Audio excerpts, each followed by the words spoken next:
Seems like a lot happened in the WWE since Elimination Chamber up until Smackdown, so I'm going to be talking about a lot of things in this video. I'm going to briefly talk about Elimination Chamber, and also I'm going to be talking a hell of a lot about Raw and a little bit about Smackdown as well. So excuse me if this video goes on a little bit long. If you have any comments on Elimination Chamber, Raw or Smackdown, you know where to put them. So I think a lot of people are in agreement that Elimination Chamber was really a two-match show, and I am one of them. And that is one of the reasons why I didn't really feel the need to come and fully review the show, as I just didn't want to spend 15 minutes talking about a show which only really two matches stood out for me. And they were, of course, the Wyatt family versus The Shield and the Elimination Chamber main event match for the WWE World Heavyweight Championship. Both these matches were really good and probably took what could have been a bad show and made it into a pretty solid show to good show, in my opinion, just because of how good those two matches stood out over a pretty meh mid-card. The Elimination Chamber match not only was a good match, in my opinion, but it did a good job in setting the ball rolling for a lot of the bigger matches we're going to be getting at WrestleMania. And we finally got the WWE World Heavyweight Championship match between Orton and Batista. Cena versus Wyatt family was set up using this Elimination Chamber match. And also Daniel Bryan versus The Authority, Triple H or Kane or whatever. That was set up in the end of this match. Did we really expect any other result other than Randy Orton pinning, Daniel Bryan with help of The Authority, aka Kane, winning that championship or keeping that championship? No. So really, we got what we kind of expected. Although I will say this. I'm glad that the Usos didn't win the belt just yet. I feel it would be a much better platform for WWE and their tag team division if they go over the New Age Outlaws, or whoever else is going to be in that match, at WrestleMania. It would be a shame if this match is on the pre-show, I will say. So the first order of business on this week's edition of Raw was Hulk Hogan coming back and announcing he was going to be the guest host of WrestleMania 30, even though he kind of botched his promo about the WWE Universe Network. So it's kind of funny, that was. And this is damn good business by WWE, in my opinion. I know a lot of people are probably going to hate on this because of what Hulk Hogan did in TNA, but, listen to this fact. Apparently, Hulk Hogan has a 96% recognition rating, which is better than guys like Kobe Bryant and is up there with guys like Sylvester Stallone, George Foreman, and Michael Jordan. So this guy is very, very recognizable and will at least try and do something when promoted correctly, hint, hint, TNA, he would actually be promoted to actually help the show's buy rates. And him being a guest host means he won't be wrestling, he won't be taking over the show and being in big storylines, hint, hint, hint, TNA. He'll just be used to draw some eyes onto the product. And I, for one, think this is a very good decision, especially a business decision, by WWE, even if a lot of internet fans are going to fucking hate this. So after defeating Alberto Del Rio at Elimination Chamber, WWE have actually acknowledged the Batista chant. Michael Cole was actually talking about it on commentary. And, when WWE are doing this and acknowledging it, they're not giving it the CM Punk treatment, they're actually acknowledging this shit. This means they'll most likely be turning him heel or maybe tweener at some point down the line. They kind of did it on Smackdown this week. They wouldn't acknowledge it if they weren't going to do it. And, WWE, in my opinion, had to do something about this. They just cannot fight the grain. The guy came back as a babyface and he's getting booed, and that is not going to work. And you can hardly turn Randy Orton face in this situation, and it doesn't look like they want to put Daniel Bryan in that main event match at WrestleMania for the WWE World Heavyweight Championship. So they have to do something with Dave Batista, and it'll be fucking interesting to see how WWE are actually going to go around this in the future. And by the way, Del Rio actually, beat Batista 1-2-3 with the distraction from Randy Orton, which was hilarious. And then Dave Batista goes on to cut such a terrible promo. I love this business! No, it was a damn awful promo. So we go from bad Dave Batista promo to a damn good, awesome Dave Batista promo on Smackdown. The big angle going into this show was Batista, addressing all the boos that have been going around ever since his return at Royal Rumble. And I really enjoyed this opening promo segment on Smackdown. What happened to the attitude? What happened to the big guys, says Dave Batista. And you know what? You're right, Dave Batista. What did happen to the attitude in this PG era? What did happen to the big guys in the main event? And yes, you're right. These people like Daniel Bryan, CM Punk, and Dolph Ziggler, they will never be you. And this was kind of shoot, really. Talking about smaller guys not belonging at the top and people being in a fantasy world, etc., and having to get out of that fantasy world, aka internet fans. And you know what? Yes, Dave Batista, you're everything that a WWE World Heavyweight Champion should be, except for that hat. That hat, Dave Batista, isn't the kind of hat that a big-time WWE superstar would wear, especially if he's in his 40s, in my opinion. But this promo segment here was damn good. And I felt like this was more like the real Dave Batista, the Dave Batista we got before he left in 2010. And I just found it also quite funny that you had Dolph Ziggler come out, and I was like, really? You know, this scrub is going to challenge him? You know, even Batista LOL'd at the challenge, kind of just went, ah! Which was hilarious. And the funniest thing about this is the fact that this is the guy that's going to be one of the biggest draws and is going to be in the main event of WrestleMania. And he was been, so far this week, he's been in the segment after the opener on Raw. Couldn't even main event SmackDown this week. His match was Dolph Ziggler was in the hour main event. And he pretty much just destroyed internet favorite Dolph Ziggler in a match which was really, in my opinion, way, way too competitive if you're going to try and put, you know, Dave Batista over as this big monster killing everyone. And this is probably a troll to all the internet fans out there with them booing Batista and everything. But goddamn, this opening promo by Dave Batista has just shedded a new light on the guy and exactly the kind of Dave Batista that we got before he left in 2010. This is an entertaining Dave Batista, in my opinion. And then he squashed Ziggler, well, pretty much anyway, towards the end. I just felt that was funny too. So we had Big E Langston and Mark Henry versus the Real Americans on this week's edition of SmackDown, and actually Cesaro got the win by doing the neutralizer on Mark Henry, of all people. I'm glad they did protect Big E here, as he is, you know, the IC champion and everything. And, you know, Big E Langston and Antonio Cesaro had a match on Raw, and I just wish the commentators during that would stop talking about what does the E stand for and all this other BS and focus on getting this fucking damn character over. God damn, you know, we saw in NXT Arrival how great commentary could really help a show. And on Raw, we had Mark Cole and JBL arguing what over the fucking E stood for. I mean, this is fucking ridiculous. Big E is not supposed to be a mysterious character. He's supposed to be a big, black, motherfucking guy who kills people for a living. That's what he's supposed to be about. And in my opinion, hopefully WWE is setting up for both these tag teams to feud. You know, maybe have a four-way for the IC title. You know, if it will give Cesaro and Big E Langston, or Big E, sorry, a spot at WrestleMania, then I'm down for that. You know, it should really be for the IC title. I'd love to see Big E versus Mark Henry, but, you know, Big E versus Mark Henry versus Swagger versus Cesaro.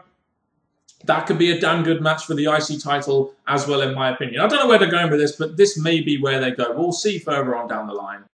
Sheamus versus Del Rio. How many fucking times have we seen this match? And it's building up to a match between Sheamus and Christian, which we've also seen way too many times. So I didn't give two fucking shits about this segment. I've actually cared about Sheamus on his return, and now he's going to feud with fucking Christian going into WrestleMania. You know, another match we've seen so many damn times. I mean, come on, WWE. Have we not got something better for the honorary member of the Breakfast Club, Sheamus, right now? Really? The Wyatt family and Cena had a pretty good segment on Raw, I thought. You know, you had Bray Wyatt talking about false idols, etc., and then beating down John Cena, and this was after John Cena said that he is the measuring stick and that new talent are going to have to go through him to prove that they are worthy of being at a main event level, which I think is a good way of working this whole storyline. You know what? After this segment, I'm looking forward to Bray Wyatt and John Cena. You know, generally you see Cena in the main event, and he's not going to be in the main event at this WrestleMania, but he's still going to be in a big match against Bray Wyatt, a really interesting and compelling and sometimes confusing, you know, new character on the WWE roster. They did a good job here of making the Wyatt family look like a legit threat, which isn't very hard, and making Cena look vulnerable, which generally is very hard for WWE. They did this whole injury thing, which it turned out it was a work, but at the time you kind of thought it may be legit because of the way they actually did it and the way they had John Cena calling for the doctor and stuff. So importing elements of realism there, I thought kind of helped this get over a little bit. So Bray Wyatt and John Cena, I'm looking forward to how this feud pans out. I'm looking forward to the promo segments between these two and the match at WrestleMania. Even if it might just get to the point where John Cena will probably, obviously, definitely, certainly win. So on SmackDown, we had this promo segment between The Shield and the Wyatt family, which was there to hype up The Shield versus the Wyatt family 2 on the Chicago Raw next week. I just want to quickly talk about the Bray Wyatt versus Roman Reigns match that happened on Raw. Yeah, I know it wasn't the best match, but for fuck's sake, what is wrong with these damn crowds hijacking matches like these with new guys in them? You know, you moan about John Cena and Randy Orton being in the main event. You moan about Batista coming back. But as soon as you get something new, Roman Reigns and Bray Wyatt, who have never fought before in singles action, you go and hijack the fucking match by chanting Randy Savage, CM Punk, and all this other shit. Where the fuck do they get these fucking stupid-ass idiot fucking fans from? Stop hijacking these matches with newer stars in them and chanting, Husky Harris, shut the fuck up. Jesus Christ, what are you going to start chanting next? Liaki, Liaki, Liaki! which was fucking Roman Reigns' FCW name, by the way. God damn. Well, that was stupid. As for this promo segment, did a good job of hyping up the match going there. They even had a Bray Wyatt and Roman Reigns standoff, and they had a little brawl, which I thought was, quite compelling. And I think we all know that the fans are going to be hijacking the show and, chanting, CM Punk, CM Punk, CM Punk. So WWE are going to have to do something to kind of counter that and give the crowd something to actually cheer about rather than a reason to boo or a reason to chant CM Punk. Even though CM Punk walked out and WWE didn't fire him or anything. So if you're chanting CM Punk and shit, you're fucking stupid. And to all those fans out there that have said, oh, wouldn't it be great if CM Punk came back and won the belt at WrestleMania? Oh my God, and just think how bullshit that would be. You want Daniel Bryan to be in the main event of WrestleMania, but you'd be perfectly okay with CM Punk coming back out of nowhere and winning the belt out of nowhere, even though he put WWE in a real terrible position by walking out on the fucking company.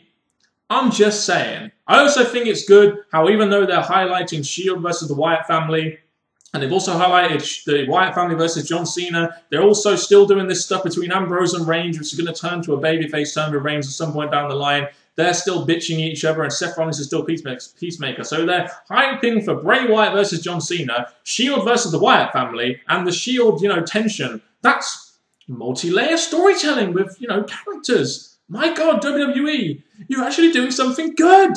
So in our main event of SmackDown this week, we had the Usos and Daniel Bryan, Team PG era, versus the New Age Outlaws and Kane, Team Attitude era. And on this occasion, Team PG era won, as they damn should. A couple of things about this match. Daniel Bryan is still doing a terrible job of selling the arm. If I have a bad arm, I'm not going to be doing yes, yes, yes, yes. I'm going to be fucking selling the arm. Maybe doing it with one arm and no, my arm.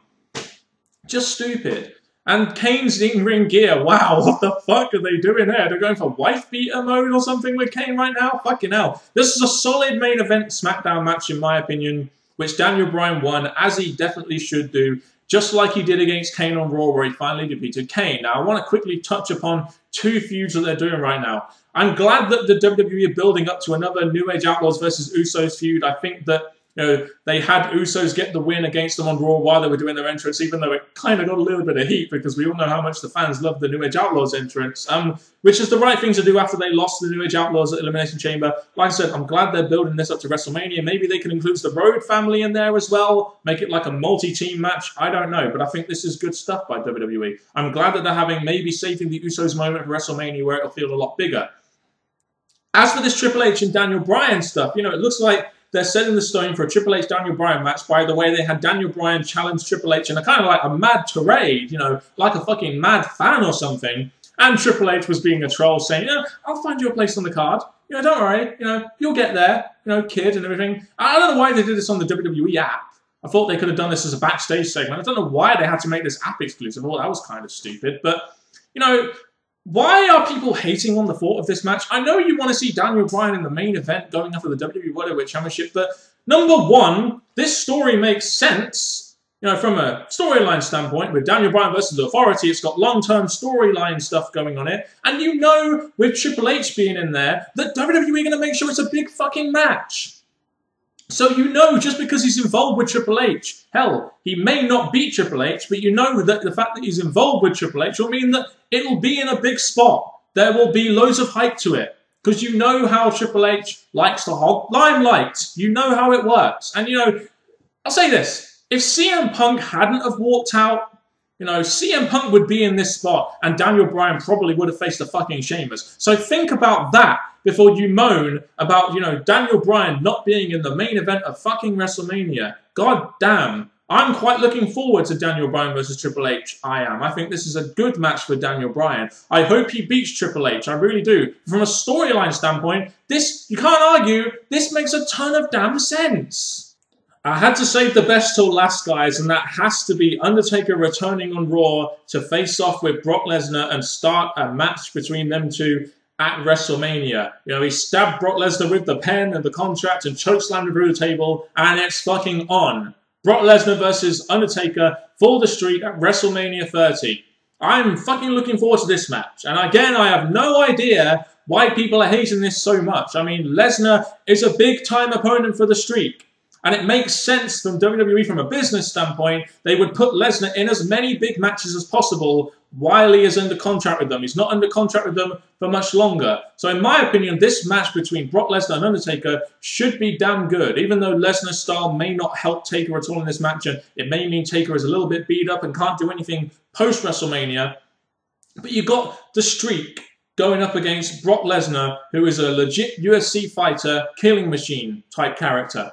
You know, what more could you want? This is exactly the kind of guy you want going after the Streak. Yeah, we all know Undertaker's going to win, but at least we can buy Lesnar as a real legitimate threat. A way more legitimate threat, by the way, than a certain walking out on WWE CM Punk, like we did last year. I'm just saying. So I'm looking forward to Undertaker vs. Lesnar. I thought that was a damn good main event to end this show. You know, the show they were launching, the day they were launching the WWE Network, they ended the show and sent people home very happy, in my opinion. And the Undertaker kind of looked like 99 Ministry Taker, didn't he, with his white/black now goatee. So I think this week WWE have done an incredible job of setting up WrestleMania. We've got 4 big matches set. We've got Taker versus Lesnar, Triple H versus Daniel Bryan, which is probably going to happen, John Cena versus Bray Wyatt, which looks like it's going to happen, Batista versus Orton. No matter how you look at it, it's still, you know, a somewhat big match from a draw standpoint, in my opinion. And we've got other matches being set, like the tag title. The IC title will hopefully be defended on WrestleMania.